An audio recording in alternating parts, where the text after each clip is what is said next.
To my YouTube channel 555 angel tarot card reading മലയാളത്തിലേക്ക് എല്ലാവർക്കും സ്വാഗതം. അപ്പം നമ്മുടെ ചാനൽ ആദ്യമായിട്ടാണ് കാണുന്നതെങ്കിൽ ഉറപ്പായിട്ടും ഒന്ന് സബ്സ്ക്രൈബ് ചെയ്യുക. റീഡിംഗ് ഇഷ്ടപ്പെട്ട് കഴിഞ്ഞാൽ ലൈക്ക് ചെയ്യുക. സ്പിരിച്വൽ ജേണി ഇഷ്ടപ്പെടുന്ന ആൾക്കാരിലേക്ക് ഈ വീഡിയോ ജസ്റ്റ് ഒന്ന് ഷെയർ ചെയ്ത് കൊടുക്കുക. നിങ്ങളുടെ അഭിപ്രായങ്ങൾ പോസിറ്റീവായിട്ട് കമൻറ്റ് ബോക്സിൽ പറയുക. ഹൈപ്പ് എന്ന് പറയുന്ന ഓപ്ഷൻ ക്ലിക്ക് ചെയ്തിട്ട് നമ്മുടെ ചാനൽ ഒന്ന് സപ്പോർട്ട് ചെയ്യുക. ഓക്കെ, അപ്പോൾ നമുക്ക് ഡിസ്കൗണ്ട് സ്റ്റാർട്ട് ചെയ്തിട്ടുണ്ട്. പേഴ്സണൽ റീഡിങ്ങിൻ്റെ ഡിസ്കൗണ്ട് സ്റ്റാർട്ട് ചെയ്തിട്ടുണ്ട്. അപ്പോൾ വാട്സപ്പിൽ മെസ്സേജ് ചെയ്താൽ മതി. അപ്പോൾ ഈ മാസത്തെയാണ് 2025 ഒക്ടോബർ മാസത്തിലെ ഡിസ്കൗണ്ട് ആണ്. അപ്പോൾ പേഴ്സണൽ റീഡിങ് വേണ്ട ആൾക്കാർക്ക് വാട്സപ്പിൽ മെസ്സേജ് ചെയ്താൽ മതി. വാട്സപ്പ് നമ്പർ ഞാൻ ഡിസ്ക്രിപ്ഷൻ ബോക്സിൽ കൊടുത്തിട്ടുണ്ട്. ഓക്കെ, ചിലപ്പോൾ മറുപടി കിട്ടാൻ ചിലപ്പോൾ വൈകി എന്നൊക്കെ വരാം. പക്ഷെ കാര്യമൊക്കണ്ട, മറുപടി എന്തായാലും ലഭിക്കുന്നതാണ്. ഓക്കെ, അപ്പൊ നമുക്ക് ഇന്നത്തെ ടോപ്പിക്കിലേക്ക് പോകാം. ഈ വ്യക്തിയുടെ മനസ്സിന്റെ ആഴങ്ങളിലേക്ക് പോകാം. നിന്നോളം ഞാൻ മറ്റാരെയും ഇത്രമാത്രം ആത്മാർത്ഥമായി സ്നേഹിച്ചിട്ടില്ല. ഈ ഒരു റീഡിംഗ് ആണ് നമ്മൾ ഇന്ന് ചെയ്യുവാനായിട്ട് പോകുന്നത്. ഓക്കെ, അപ്പോൾ പോസിറ്റീവായിട്ടിരിക്കുക. ഈ റീഡിംഗ് മുഴുവനുമായിട്ട് കാണുക. അവസാനം കുറച്ച് ക്ലൂസും കൂടി എടുക്കുന്നതായിരിക്കും. ഈ പേഴ്സന്റെ മനസ്സിന്റെ ആഴങ്ങളിലേക്ക് പോകുമ്പോൾ നിങ്ങളോടുള്ള ഫീലിങ്സ് ഈ വ്യക്തിക്ക് ഉണ്ടോ? നിങ്ങളോട് അങ്ങനെ ഒരു സ്നേഹവും കാര്യങ്ങളും കടപ്പാടും അല്ലെങ്കിൽ അത്രയും ഒരു മാനസികപരമായിട്ടുള്ള അറ്റാച്ച്മെന്റ് കാര്യങ്ങളൊക്കെ ഈ പേഴ്സന് നിങ്ങളോടുണ്ടോ എന്നുള്ളതാണ് നമ്മൾ ഇന്ന് നോക്കാനായിട്ട് പോകുന്നത്. ഓക്കെ, അപ്പൊ നമുക്ക് ഫസ്റ്റ് എനർജിയിലേക്ക് പോകാം. Yes, the victim mentality. Okay, ഒരുപാട് സമയം ഈ വ്യക്തി വേസ്റ്റ് ആക്കിയിട്ടുണ്ട് ഈ ഒരു റിലേഷൻഷിപ്പിൽ എന്നൊക്കെ പറയാതിരിക്കാൻ പറ്റുന്നില്ല. ഒരുപാട് സമയം വളരെ ഹാപ്പി ആയിട്ട് മുന്നോട്ട് പോകേണ്ട ഒരു സിറ്റുവേഷൻ തന്നെ ആയിരുന്നു. പക്ഷേ നല്ല രീതിയിൽ തന്നെ ഈ പേഴ്സൺ ഉഴപ്പ് കാണിച്ചു എന്നാണ് പറയുന്നത്. ഉഴപ്പ് കാണിച്ചു, അതായത് ഉഴപ്പ് കാണിക്കുക എന്ന് പറയുമ്പോൾ അത് പിന്നീടാകട്ടെ, നാളെ ആകട്ടെ, മറ്റന്നാളാകട്ടെ എന്നുള്ളൊരു മെന്റാലിറ്റി, അല്ലെങ്കിൽ ഈ റിലേഷൻഷിപ്പിന്റെ ആവശ്യം എന്തോ നിങ്ങൾക്ക് മാത്രമാണ് എന്നുള്ളൊരു തോന്നല്. ഇപ്പൊ നമ്മൾ ചില നേരത്ത് വിചാരിക്കുമല്ലോ, ഇതെന്റെ മാത്രം ആവശ്യമാണോ, ഇത് നിങ്ങളുടെയും കൂടി ആവശ്യമല്ലേ എന്ന് പറയുന്ന ഒരവസ്ഥ. അപ്പോൾ ഈ ഒരു സിറ്റുവേഷൻ നമുക്ക് നല്ല രീതിയിൽ തന്നെ കാണുവാൻ സാധിക്കുന്നുണ്ട്. അപ്പോൾ ഈ പേഴ്സണെ സംബന്ധിച്ചിടത്തോളം ഒരു തരത്തിലും ഈ വ്യക്തിക്ക് എന്താ പറയാ, നിങ്ങളുമായിട്ട് മുന്നോട്ട് പോകാൻ വളരെയധികം ഡിമാൻഡബിൾ ആയിട്ടുള്ള ഒരു എനർജി ആയിരുന്നു. അതായത് വേണോ വേണ്ടേ എന്ന് പറയുന്ന ഒരു രീതി. ഇപ്പൊ നമ്മൾ പറയില്ലേ, അയാളുടെ എൻ്റെ താല്പര്യത്തിനാണ് ഇത് മുന്നോട്ട് പോയിക്കൊണ്ടിരിക്കുന്നത്, അല്ലാണ്ട് അയാൾക്ക് അയാളുടേതായിട്ടുള്ളൊരു സ്നേഹമോ കാര്യങ്ങളോ ഒന്നും തന്നെ എന്നോടില്ല എന്ന് പറയുന്ന ഒരു സിറ്റുവേഷൻ ആയിരുന്നു. പക്ഷെ അത് ആ ഒരു സമയം വേസ്റ്റ് ആക്കിയതിനും ഇത്രയും കാലം വളരെ മനോഹരമായിട്ടുള്ള ഈ ഒരു കാലഘട്ടം നശിപ്പിച്ചു കളഞ്ഞതിനും ഈ പേഴ്സൺ അങ്ങേയറ്റം ഖേദിക്കുന്നു, അങ്ങേയറ്റം പശ്ചാത്തപിക്കുന്നു, അങ്ങേയറ്റം വിഷമിക്കുന്നു. ഈ ഒരു സിറ്റുവേഷൻ ആണ് നമുക്കിവിടെ കാണാനായിട്ട് സാധിക്കുന്നത്. അപ്പോൾ ഉറപ്പായിട്ടും നമുക്കിവിടെ പറയാൻ കഴിയുന്നത് ഈ പേഴ്സൺ അത്രമാത്രം ഫെഡപ്പ് ആയിട്ടുള്ള ഒരു സിറ്റുവേഷൻ ആണ്. ചെയ്തത് മണ്ടത്തരമായി പോയി, ഒരുപാട് നല്ല കാലഘട്ടങ്ങൾ നശിപ്പിച്ചു കളഞ്ഞു. ഈ പേഴ്സന്റെ അഹങ്കാരം കൊണ്ടായിരിക്കാം, അല്ലെങ്കിൽ താല്പര്യക്കുറവ് കൊണ്ടായിരിക്കാം, അല്ലെങ്കിൽ നിങ്ങളുടെ സ്നേഹത്തെ സംശയിച്ചത് കൊണ്ടായിരിക്കാം. ഓക്കെ, മാനിപ്പുലേഷൻസ് ആയിരിക്കാം, വാട്ട് എവർ ഇറ്റ് ഇസ്. ആ ഒരു രീതിയിൽ നിന്നു. പക്ഷെ ആ കഴിഞ്ഞു പോയ കാലഘട്ടത്തെ കുറിച്ച് ഓർത്ത് ഈ വ്യക്തി അങ്ങേയറ്റം ദുഃഖിച്ചുകൊണ്ടിരിക്കുന്ന ഒരു വ്യക്തിയായിട്ടാണ് കാണിക്കുന്നത്. കാരണം ഭൂരിഭാഗവും തെറ്റുകൾ ഈ പേഴ്സൻ്റെത് മാത്രമാണ് എന്നാണ് നമുക്ക് കാണാൻ കഴിയുന്നത്. അതുപോലെ തന്നെ പറയുകയാണെങ്കിൽ letting go of the urgency ആണ്, അതായത് surrender freedom from the time constraints. കാരണം ഇനി ഈ വ്യക്തിക്ക് ഒറ്റപ്പെട്ടുള്ള ഒരു ജീവിതത്തിനോട് താല്പര്യമില്ല. Time is going. നമുക്ക് കാണാൻ പറ്റുന്നുണ്ട്, നമുക്ക് ഒരുപാട് ക്ലോക്കുകൾ കാണാൻ പറ്റുന്നുണ്ട് അല്ലേ, മരത്തിന്റെ ഇവിടെ നിന്നിട്ട് 1, 2, 3, 4, 5, 6, 7, 8 അങ്ങനെ കുറേ ക്ലോക്കുകൾ. ബിക്കോസ് അത് ഉദ്ദേശിക്കുന്നത് ഒരു സമയം പോയി, അല്ലെങ്കിൽ സമയം ഞാൻ കളഞ്ഞു. ഞാനിനി എന്തിനാണ് ഒറ്റയ്ക്ക് ഇങ്ങനെ ജീവിക്കുന്നത്, ഞാൻ ആരോടാണ് യുദ്ധം ചെയ്യുന്നത്, ഞാൻ ആരായിട്ടാണ് ഫൈറ്റ് ചെയ്യാൻ ഉദ്ദേശിക്കുന്നത്, ഫൈറ്റ് ചെയ്തിട്ട് എന്താ കാര്യം എന്നുള്ളൊരു മെന്റാലിറ്റി. അപ്പോൾ ഈ ഒരു പ്രശ്നങ്ങളിൽ നിന്നും എങ്ങനെയെങ്കിലും പുറത്തേക്ക് കടക്കണമെന്ന്, അതായത് ഈ പേഴ്സണെ ആരും പിടിച്ചു വെച്ചിട്ടൊന്നുമില്ല.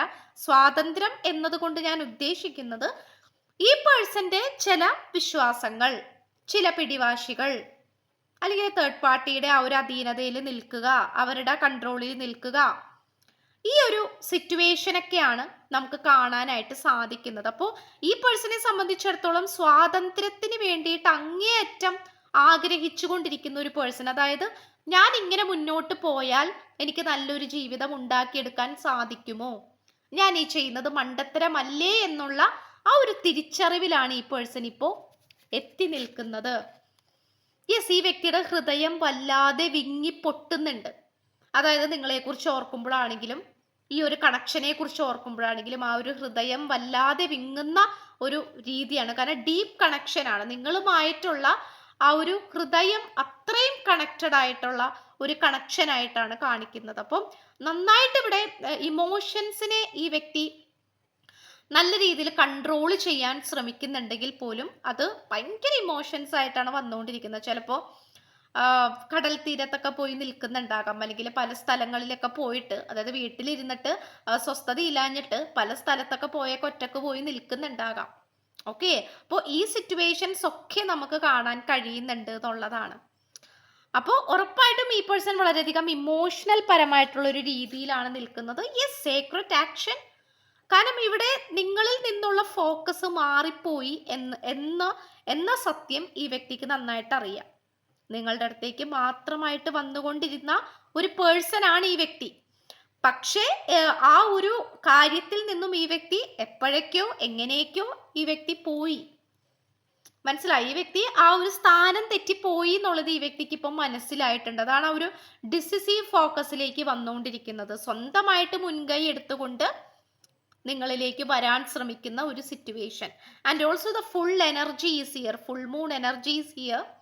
ആ ഒരു ഫുൾ മൂൺ എനർജിയിലൂടെയും നമുക്ക് ആ ഒരു ടെംപ്റ്റേഷൻ കാണാനായിട്ട് സാധിക്കുന്നുണ്ട്. Currents of emotion, uncontrollable feelings ആണ്. കാരണം ഈ പേഴ്സൺ തന്നെ പലപ്പോഴും വിചാരിക്കും, ഈ പേഴ്സൺ എന്തിനാ കരയുന്നത്, ഈ പേഴ്സൺ എന്തിനാ വിഷമിക്കുന്നത്, അല്ലെങ്കിൽ എന്താണ് ഈ പേഴ്സണ് ലഭിക്കുന്നത്, അല്ലെങ്കിൽ ഈ ഒരു അൺകൺട്രോളബിൾ ഫീലിങ്സ്, അതായത് ആദ്യമൊക്കെ നിങ്ങളെ അത്രയും അധികം ദുഃഖത്തിൽ കൊണ്ട് വിട്ടിട്ടുള്ള ഈ പേഴ്സൺ ആണിപ്പോൾ അങ്ങേയറ്റം വിഷമിച്ചുകൊണ്ടിരിക്കുന്നത്. അപ്പോൾ ഈ വ്യക്തിക്ക് അതൊരിക്കലും അക്സെപ്റ്റബിൾ അല്ല. കാരണം ഈ പേഴ്സൺ വിചാരിച്ചിരുന്നത് വേറെ കണക്ഷനിലേക്ക് ഈ വ്യക്തിക്ക് പോകാം, അല്ലെങ്കിൽ ഈ പേഴ്സൺ അങ്ങനെ ആരുടെയും ഇതിൽ നിൽക്കേണ്ട ആവശ്യമില്ല, ഈ വ്യക്തിക്ക് ആരുടെയും കീഴിൽ നിന്ന് നിൽക്കേണ്ട ജീവിക്കേണ്ട ആവശ്യമില്ല എന്നാണ് ഈ പേഴ്സൺ വിചാരിച്ചിരുന്നത്. പക്ഷെ ആ ഒരു അൺകൺട്രോളബിൾ ഫീലിങ്സ് ആണ് ഈ വ്യക്തിക്ക് അത്രയ്ക്ക് അങ്ങോട്ട് എന്താ പറയാ അക്സെപ്റ്റബിൾ ആക്കാൻ പറ്റാത്തത്. അപ്പോൾ ഈ വ്യക്തി പലപ്പോഴും ചിന്തിക്കുന്നത്, താൻ എന്തിനാണ് കരയുന്നത്, താൻ എന്തിനാണ് വിഷമിക്കുന്നത്, താൻ ആരെയാണ് മിസ് ചെയ്യുന്നത്, ഈ ഒരു കാര്യമാണ്. അതായത് ഒട്ടും അനുസരണയില്ലാതെ ഈ വ്യക്തിയുടെ മനസ്സിങ്ങനെ ആർക്കൊക്കെയോ വേണ്ടി ആഗ്രഹിച്ചു കൊണ്ടിരിക്കുന്നു. ഓക്കെ, അത് നിങ്ങളാണ് എന്നുള്ളത് കുറച്ചും കൂടി കഴിഞ്ഞിട്ടാണ് ഈ വ്യക്തി അത് മനസ്സിലാക്കുന്നത്. പക്ഷെ ദ റിയാലിറ്റി ഈസ് ആ ഒരു അൺകൺട്രോളബിൾ ഫീലിങ്സ് ആണ് വന്നുകൊണ്ടിരിക്കുന്നത്. യെസ്, ഇവിടെ ഒരുപാട് ഈ പേഴ്സൺ നിങ്ങൾക്ക് വേണ്ടിയിട്ട് കാത്തിരിക്കുന്നുണ്ട് കേട്ടോ. കാരണം ഒരുപാട് നമുക്ക് കാണാൻ കഴിയുന്നുണ്ട്, ഒരുപാട് ഡിസ്റ്റർബിംഗ് ആയിട്ടുള്ള കാര്യങ്ങൾ ഈ ഒരു വ്യക്തിയുടെ നേർക്ക് വന്നുകൊണ്ടിരിക്കണം. പക്ഷെ ആ ഒരു ആയുധം വെച്ചിട്ട് അതിനെല്ലാം കീഴ്പ്പെടുത്തിക്കൊണ്ടിരിക്കുന്നതായിട്ടാണ് നമുക്ക് കാണാൻ കഴിയുന്നത്. അപ്പൊ എന്താന്ന് വെച്ചാൽ ഈ പേഴ്സൺ അത്രയും പ്രൊട്ടക്റ്റ് ചെയ്യുന്നുണ്ട്. കാരണം ആദ്യമൊക്കെ നിങ്ങൾ വേണമെങ്കിൽ പ്രൊട്ടക്റ്റ് ചെയ്തോ, നിങ്ങൾ വേണമെങ്കിൽ സ്നേഹിച്ചോ, നിങ്ങൾ വേണമെങ്കിൽ ഈ റിലേഷൻഷിപ്പിൽ നിന്നോ, വേണമെങ്കിൽ മതി എന്നുള്ളൊരു മെന്റാലിറ്റി ആയിരുന്നു ഈ പേഴ്സൺ. ഇപ്പോൾ ഈ വ്യക്തിയാണ് ഇതിനെ പ്രൊട്ടക്റ്റ് ചെയ്യാനും, അല്ലെങ്കിൽ ഏതെങ്കിലും ശരിയല്ലാത്ത രീതിയിലാണ് ഇത് പോകുന്നതെങ്കിൽ അത് നേരായ വഴിക്ക് കൊണ്ടുപോകാനും അതിനെക്കുറിച്ച് കൂടുതൽ ചിന്തിക്കുവാനും തീരുമാനങ്ങൾ എടുക്കാനും ഒക്കെ ശ്രമിക്കുന്നത്. ഇപ്പൊ നിങ്ങൾക്ക് വേണ്ടാതെയായി. കാരണം നിങ്ങളിപ്പോ നിൽക്കുന്ന ഒരു മനോഭാവം എന്ന് പറയുന്നത് വേണമെങ്കിൽ മതി, ഓക്കെ, വേണമെങ്കിൽ നീ വന്നാ മതി, ആര് പറയുന്നു, ഹൂ കെയർസ് എന്നുള്ളൊരു രീതിയിലാണ് നിങ്ങൾ നിൽക്കുന്നത്. അപ്പോൾ നേരെ തിരിച്ച് ഈ പേഴ്സണായി. ഇപ്പൊ ഈ പേഴ്സന്റെ ആവശ്യമാണ്, നിങ്ങളുടെയും ആവശ്യമുണ്ട്, പക്ഷെ നിങ്ങൾ അത്രയും എക്സ്പ്രസീവ് അല്ലാത്ത രീതിയിലാണ് നിൽക്കുന്നത്. ദാറ്റ്സ് ഗുഡ്, ബിക്കോസ് എല്ലാവരും മനുഷ്യന്മാരാണ്. വി ഹാവ് അവർ ഓൺ ഒരു സെൽഫ് റെസ്പെക്റ്റ് ഉണ്ട്, സെൽഫ് ലവ് ഉണ്ട്, അല്ലേ? യാ, ഷാഡോ സൈഡ് ആണ്. You made me realise my flows എന്നാണ്. ഉറപ്പായിട്ടും എൻ്റെ തെറ്റുകൾ എന്താണെന്ന് നിനക്ക് ചൂണ്ടിക്കാണിക്കാൻ സാധിച്ചു എന്നാണ് പറയുന്നത്. അപ്പോൾ നിങ്ങൾ പല പ്രാവശ്യവും ചൂണ്ടിക്കാണിച്ചിട്ടുണ്ട്.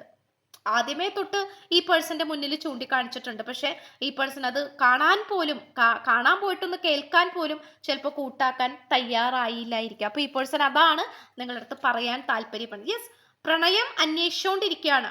പറ്റിയ ഒരു ലവർ, അതായത് അല്ലെങ്കിൽ പറ്റിയ ഒരു സ്പൗസ്. ഇപ്പൊ നിങ്ങൾ ലവേഴ്സ് ആണെങ്കിൽ ഉറപ്പായിട്ടും നിങ്ങളുടെ ലവർ ഈ പേഴ്സൺ ആണല്ലോ, ഈ പേഴ്സന്റെ ലവർ നിങ്ങളാണ്. അപ്പോൾ നിങ്ങളെ തേടിക്കൊണ്ടിരിക്കുകയാണ്.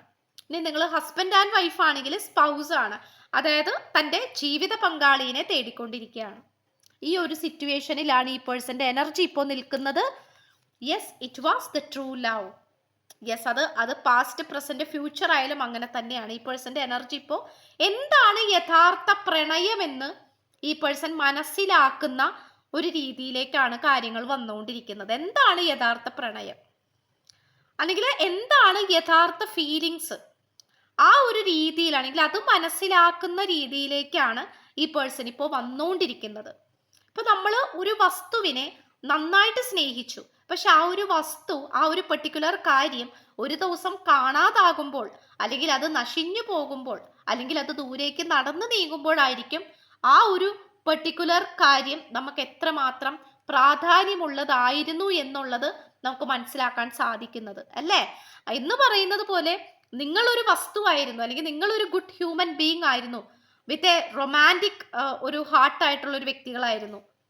പക്ഷെ നിങ്ങൾ എപ്പോഴാണ് അകന്നു പോയത്? ആൻഡ് ദിസ് പേഴ്സൺ ആ ഒരു അറ്റ് ദ മൂമെന്റിലാണ് ഈ വ്യക്തി ആ ഒരു യഥാർത്ഥ പ്രണയത്തെ എന്താ പറയുക, നേരിട്ട് കണ്ടിട്ട് അത് നഷ്ടപ്പെട്ടു പോയ അവസ്ഥ. ആ ഒരു എനർജിയിലാണ് ഈ പേഴ്സൺ ഇപ്പോൾ നിൽക്കുന്നത്. ഇവിടെ ഇപ്പോൾ പല ടൈപ്പ് ഓഫ് കാര്യങ്ങൾ ഈ പേഴ്സൺ ചെയ്യാൻ ശ്രമിക്കുന്നുണ്ടാകാം, അല്ലെങ്കിൽ ഈ പേഴ്സൺ വളരെ സക്സസ്ഫുൾ ആയിട്ടുള്ള വ്യക്തിയായിരിക്കാം. ഓക്കെ, എന്തുമായിക്കോട്ടെ, ഈ പേഴ്സൺ അതിനൊന്നും ഒരു കംപ്ലീറ്റ്നെസ് തോന്നിക്കുന്നില്ല. Yes, maybe he or she will be accountant. 669 food energy manifestation ചെയ്യുന്നുണ്ടാകാം. ഡിസംബർ പൊളിറ്റീഷ്യൻ 777 9 222 7 കാർത്തിക നാള്. ഇത്രയാണ് നമുക്ക് ലഭിച്ചിട്ടുള്ള ക്ലൂസ് എന്ന് പറയുന്നത്. അപ്പോൾ ഡിസ്കൗണ്ട് സ്റ്റാർട്ട് ചെയ്തിട്ടുണ്ട്. പേഴ്സണൽ റീഡിങ്ങിന്റെ ഡിസ്കൗണ്ട് ആണ് ഒക്ടോബർ മാസം 2025. ഈ മാസത്തിൽ നമ്മൾ ഡിസ്കൗണ്ട് സ്റ്റാർട്ട് ചെയ്തിട്ടുണ്ട്. അപ്പോൾ പേഴ്സണൽ റീഡിങ് ഈ ഒരു ഡിസ്കൗണ്ട് റേറ്റിൽ വേണ്ട ആൾക്കാർക്ക് വാട്സപ്പ് നമ്പർ ഞാൻ ഡിസ്ക്രിപ്ഷൻ ബോക്സിൽ കൊടുത്തിട്ടുണ്ട്. വാട്സപ്പിൽ മെസ്സേജ് ചെയ്താൽ മതി. ഡിസ്കൗണ്ടിന്റെ ഡീറ്റെയിൽസ് കാര്യങ്ങളൊക്കെ അവിടെ പറയുന്നതായിരിക്കും. 6 ദിവസത്തെ ഡിസ്കൗണ്ട് ആണ്. 6 ദിവസം കഴിഞ്ഞാൽ ഇത് എന്താ പറയാ, ഡിസ്കൗണ്ട് കഴിയും, തീരും, പഴയ റേറ്റിലേക്ക് പോകും. താല്പര്യമുള്ളവർക്ക് വരാം. ആൻഡ് ഓൾസോ ചാനൽ ആദ്യമായിട്ടാണ് കാണുന്നതെങ്കിൽ ഉറപ്പായിട്ട് സബ്സ്ക്രൈബ് ചെയ്യുക. റീഡിംഗ് ഇഷ്ടപ്പെട്ട് കഴിഞ്ഞാൽ ലൈക്ക് ചെയ്യുക. സ്പിരിച്വൽ ജേർണി ഇഷ്ടപ്പെടുന്ന ആൾക്കാരിലേക്ക് റീഡിംഗ് ജസ്റ്റ് ഒന്ന് ഷെയർ ചെയ്ത് കൊടുക്കുക. നിങ്ങളുടെ അഭിപ്രായങ്ങൾ പോസിറ്റീവായിട്ട് കമന്റ് ബോക്സിൽ പറയുക. ഹൈപ്പ് എന്ന് പറയുന്ന ഓപ്ഷൻ ക്ലിക്ക് ചെയ്തിട്ട് നമ്മുടെ ചാനൽ ഒന്ന് സപ്പോർട്ട് ചെയ്യുക. സോ പുതിയൊരു വീഡിയോ ആയിട്ട് വരുമ്പോഴത്തേക്കും എല്ലാവരും ഹാപ്പി ആയിട്ടും ഹെൽത്തി ആയിട്ടും ഇരിക്കുക. So by.